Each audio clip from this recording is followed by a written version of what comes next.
In this video, we will see how to associate the invoice cost to an entity or a company.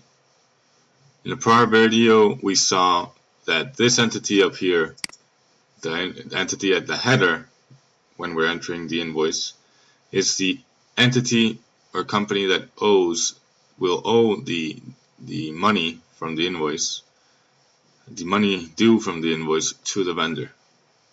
But we did not say anything about the cost. Where will the cost go? Well, the cost goes to the entity that we enter in the non-stock line. So in this case, if the cost is going to go to the same entity as the entity in the header, we would enter entity 100. And then we can enter the rest of the FQA code. If the entity here is different from the entity at the header, that means this is an intercompany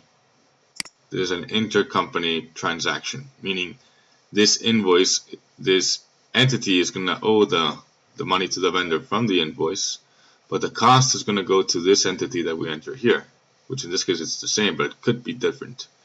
If it's different, then the invoice is an intercompany invoice. And in that case, what we're going to get is the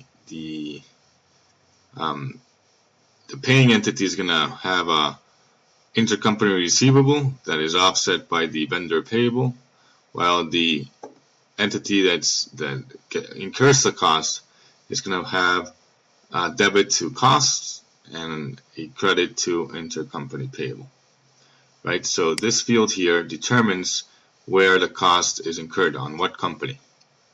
Now, you might see perhaps in your case that this field is not editable. The reason for that is what the option to enter a different entity there, or an entity in general, to be able to edit that field in the non-stock line is